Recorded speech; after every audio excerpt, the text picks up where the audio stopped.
Hello friends, welcome to just creative world.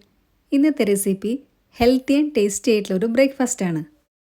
നമ്മൾ normally dosa ഉണ്ടാക്കാറുണ്ട്, എന്നാൽ ഇത് വ്യത്യസ്തമായിട്ടുള്ളൊരു ദോശയാണ്. വെയിറ്റ് ലോസിനും അതേപോലെ തന്നെ ഷുഗർ ഉള്ളവർക്കും ഒക്കെയും നല്ലതാണ്.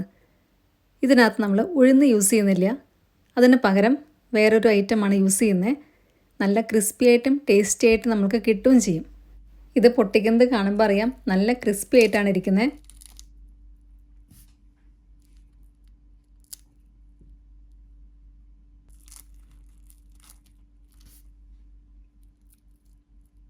അപ്പോൾ നമ്മൾക്ക് നോക്കാം ഇതെങ്ങനെയാണ് ഉണ്ടാക്കുന്നതെന്നുള്ളത്. അതിനായിട്ട് ഒരു കപ്പ് റാഗി എടുത്തിട്ടുണ്ട്. 250 ml കപ്പിലാണ് ഞാൻ എടുത്തിരിക്കുന്നത്. ഏത് കപ്പായാലും കുഴപ്പമില്ല. ഇനി ഇട്ട് കൊടുക്കുന്നത് 1 ടേബിൾ സ്പൂൺ ഉലുവയാണ്. ഇനി ഇതിനകത്ത് നമ്മൾ ഉഴുന്നിട്ട് കൊടുക്കുന്നില്ല, അതിന് പകരമായിട്ട് 1/4 കപ്പ് മുതിരയാണ് ഞാൻ ഇട്ട് കൊടുക്കുന്നത്. മുതിരയിലും ഒരുപാട് ഹെൽത്ത് ബെനിഫിറ്റ്സ് ഉണ്ട്. പ്രോട്ടീനും ഫൈബറും നല്ലപോലെ ഇതിൽ അടങ്ങിയിട്ടുണ്ട്. പിന്നെ ഇതും ബ്ലഡ് ഷുഗർ കൺട്രോൾ ചെയ്യാനും വെയിറ്റ് ലോസിനും നല്ലതാണ്. ഇനി ഇത് നല്ല പോലെ ഒന്ന് കഴുകിയെടുക്കുക. 4-5 പ്രാവശ്യം നന്നായിട്ട് തന്നെ കഴുകിയെടുക്കണം. കാരണം റാഗി ആയതുകൊണ്ട് ഇതിനകത്ത് പൊടിയൊക്കെ ഉണ്ടാവാൻ ചാൻസ് ഉണ്ട്. ഞാനിവിടെ 4 പ്രാവശ്യം കഴുകിയെടുത്തിട്ടുണ്ട്. അതിനുശേഷം ഇനി ഇത് നല്ല വെള്ളം ഒഴിച്ചിട്ടാണ് കുതിരാൻ വെക്കുന്നത്. അതായത് ഇതേ വെള്ളത്തിൽ തന്നെയാണ് ഞാൻ അരച്ചെടുക്കുന്നത്. നമ്മൾ ഇതിനകത്ത് ഉലുവയെല്ലാം ഇട്ടിട്ടുണ്ട്. അപ്പം ഇതേ വെള്ളം ഒഴിച്ചു കൊടുത്ത് അരയ്ക്കുന്നതാണ് നല്ലത്. അതുകൊണ്ട് ഞാനിവിടെ ഒരുപാട് വെള്ളം ഒഴിക്കുന്നില്ല, കുറച്ച് വെള്ളമാണ് ഒഴിച്ചു കൊടുക്കുന്നത്. കുതിരാൻ ആവശ്യമായിട്ടുള്ള വെള്ളം മാത്രം ഒഴിച്ചു കൊടുത്താൽ മതി. ഇനി 1/2 കപ്പ് ചോറും കൂടി ഇട്ട് കൊടുക്കുന്നുണ്ട്. ഞാനിവിടെ വൈറ്റ് റൈസാണ് ഇട്ട് കൊടുക്കുന്നത്. മട്ട റൈസ് ആയാലും കുഴപ്പമില്ല. ഇനി ചോറില്ലെങ്കിൽ ഇതിന് പകരമായിട്ട് അവിലായാലും ഇട്ട് കൊടുക്കാം.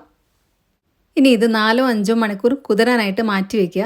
ഞാനിവിടെ ഉച്ചയ്ക്കാണ് ഇപ്പം കുതിരാൻ ഇട്ടിട്ടുള്ളത്. അപ്പം രാത്രി ആകുമ്പോഴത്തേക്ക് നമ്മൾക്ക് അരച്ച് വയ്ക്കാൻ പറ്റും. രാവിലെ ആകുമ്പോൾ നമ്മൾക്ക് ദോശ ഉണ്ടാക്കാനും പറ്റും. ഇപ്പം ഏതാണ്ട് 5 മണിക്കൂർ കഴിഞ്ഞിട്ടുണ്ട്. ഇത് നല്ലപോലെ കുതിർന്ന് വന്നിട്ടുണ്ട്. ഇത് കാണുമ്പോൾ തന്നെ അറിയാം, നന്നായി കുതിർന്ന് വന്നിട്ടുണ്ട്. ഇനി നമ്മൾക്കിത് അരച്ചെടുക്കാം. ഇതേ വെള്ളത്തിൽ തന്നെയാണ് അരച്ചെടുക്കുന്നത്. വെള്ളം കൂടുതലുണ്ടെങ്കിൽ കുറച്ച് മാറ്റി വെച്ചാൽ മതി. ആദ്യമേ തന്നെ എല്ലാ വെള്ളവും കൂടെ ഒഴിച്ചു കൊടുക്കരുത്.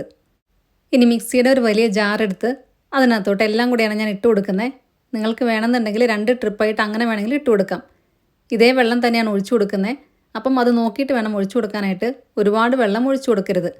ഞാനിപ്പം ഇവിടെ എല്ലാം കൂടെ ഒരുമിച്ചാണ് ഇട്ട് കൊടുത്തിട്ടുള്ളത്. ഇനി ആവശ്യത്തിന് ഉപ്പും കൂടി ഇട്ട് കൊടുക്കുന്നുണ്ട്. ഇനി വേണ്ടത് 2 ചെറിയ ഉള്ളിയാണ്. ഇത് ഓപ്ഷണലാണ്. അപ്പം ഇഷ്ടമില്ലെങ്കിൽ ഇത് ഇട്ട് കൊടുക്കേണ്ട ആവശ്യമില്ല. ഞാനിവിടെ ഇട്ട് കൊടുക്കുന്നുണ്ട്. പിന്നെ ഇട്ട് കൊടുക്കുന്നത് 1 ടീസ്പൂൺ ജീരകം കൂടിയാണ്. ഇതും ഓപ്ഷണലാണ്. അപ്പോൾ ഇത് രണ്ടും വേണ്ടാന്നുണ്ടെങ്കിൽ സ്കിപ്പ് ചെയ്യാം. ഇതിട്ട് കൊടുത്താൽ കുറച്ചും കൂടെ ടേസ്റ്റ് ആയിരിക്കും. ഇനി എല്ലാം കൂടെ നന്നായിട്ടൊന്ന് അരച്ചെടുക്കുക. നല്ല ഫൈൻ പേസ്റ്റായിട്ട് തന്നെ അരച്ചെടുത്തിട്ടുണ്ട്. ഇതുപോലെ കുറച്ച് വലിയൊരു പാത്രത്തിനകത്തോട്ട് ഒഴിച്ചു കൊടുക്കുക. ഈ ഒരു പാകത്തിലായിരിക്കണം നമ്മളുടെ മാവ് കിട്ടേണ്ടത്. ഒരുപാട് വെള്ളം കൂടിപ്പോകരുത്. നമ്മൾ ദോശയ്ക്ക് കരയ്ക്കുന്ന ആ ഒരു പാകത്തിൽ വേണം കിട്ടാനായിട്ട്. ഇനി ഇത് ഫെർമെൻ്റ് ആവാൻ വേണ്ടിയിട്ട് 8 മണിക്കൂറെങ്കിലും നമ്മൾക്കൊന്ന് മാറ്റി വയ്ക്കണം. ഞാനിവിടെ രാത്രിയാണ് അരച്ചു കൊടുത്തിട്ടുള്ളത്. അപ്പം രാവിലെ ആകുമ്പോഴത്തേക്കും ഇത് കറക്റ്റ് പാകമായിട്ടുണ്ടാവും. ഇപ്പം ഇത് 8 മണിക്കൂർ കഴിഞ്ഞിട്ടുണ്ട്. രാവിലെ ആയിട്ടുണ്ട്. ഈ സമയത്ത് നമ്മളുടെ മാവ് നല്ല പോലെ പൊങ്ങി വന്നിട്ടുണ്ട്. ഇത് ഇളക്കുമ്പോൾ അറിയാം, നന്നായി പൊങ്ങി വന്നിട്ടുണ്ട്. ഇനി ഇതെല്ലാം കൂടെ ഒന്നുകൂടെ ഒന്ന് ഇളക്കി കൊടുക്കുക. നമ്മൾ ഇതിനകത്ത് ഉപ്പും എല്ലാം ഇട്ട് കഴിഞ്ഞതാണ്. ഇനി ഒന്നും ഇട്ട് കൊടുക്കേണ്ട ആവശ്യമില്ല. നല്ലപോലെ ഇളക്കിയതിന് ശേഷം നമ്മൾക്ക് ദോശ ഉണ്ടാക്കാൻ സ്റ്റാർട്ട് ചെയ്യാം. ഇത് കാണുമ്പോൾ തന്നെ അറിയാം, നല്ലപോലെ പതഞ്ഞു വന്നിട്ടുണ്ട്. എല്ലാം കൂടെ ഞാൻ ഒന്നും കൂടെ ഒന്ന് മിക്സാക്കി കൊടുക്കുന്നുണ്ട്. എല്ലാം നന്നായി മിക്സാക്കിയതിന് ശേഷം വേണം നമ്മൾക്ക് ദോശ ഉണ്ടാക്കാനായിട്ട്. നിങ്ങൾക്കിത് രാത്രിയാണ് ദോശ ഉണ്ടാക്കേണ്ടതെങ്കിൽ തലേദിവസം രാത്രി തന്നെ റാഗിയെല്ലാം കുതിർക്കാനിടുക. എന്നിട്ട് രാവിലെ അരച്ച് വെച്ചാൽ മതി. ഇതിപ്പം ഞാൻ നന്നായി ഇളക്കി കൊടുത്തിട്ടുണ്ട്. നല്ല പോലെ മിക്സായിട്ടുണ്ട്. കറക്റ്റ് പാകമായിട്ടാണ് നമ്മൾക്ക് കിട്ടിയിരിക്കുന്നത്. ഇനി ദോശ ഉണ്ടാക്കാനായിട്ട് ഒരു പാൻ അടുപ്പത്ത് വെച്ചു. അത് ചൂടായി കഴിയുമ്പോൾ കുറച്ച് വെള്ളം ഒന്ന് തെളിച്ച് കൊടുക്കുന്നുണ്ട്. എന്നിട്ട് ഇതുപോലെ ഒന്ന് തുടച്ചു കൊടുക്കുക. എന്നിട്ട് വേണം നമ്മൾക്ക് ദോശ ഉണ്ടാക്കാനായിട്ട്. അപ്പോഴായിരിക്കും കറക്റ്റായിട്ട് നമ്മൾക്ക് കിട്ടുന്നത്. ഇനി ദോശമാവ് ഒഴിച്ചു കൊടുക്കുന്നുണ്ട്.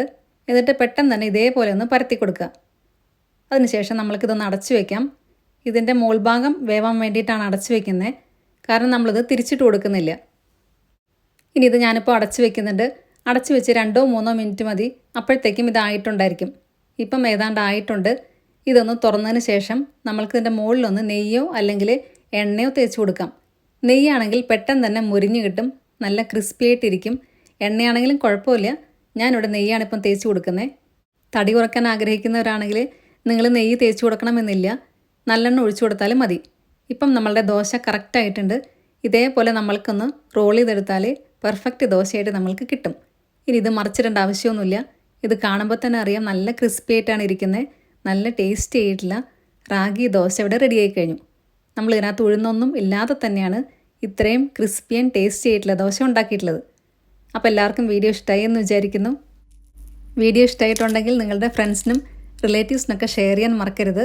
സബ്സ്ക്രൈബ് കൂടെ ചെയ്യുക. അതിൻ്റെ സൈഡിലുള്ള ബെല്ലൈക്കണിൽ ഓൾ എന്നുള്ള ഓപ്ഷൻ കൂടെ ക്ലിക്ക് ചെയ്യുക. അപ്പം നെക്സ്റ്റ് ടൈം ഞാൻ വീഡിയോ ഇടുമ്പോൾ പെട്ടെന്ന് തന്നെ നിങ്ങൾക്ക് നോട്ടിഫിക്കേഷൻ വരുന്നതായിരിക്കും. നിങ്ങളുടെ ഫീഡ്ബാക്സ് എല്ലാം കമൻസിലൂടെ അറിയിക്കാൻ മറക്കരുത്. നല്ലൊരു വീഡിയോ ആയിട്ട് വീണ്ടും കാണാം. താങ്ക്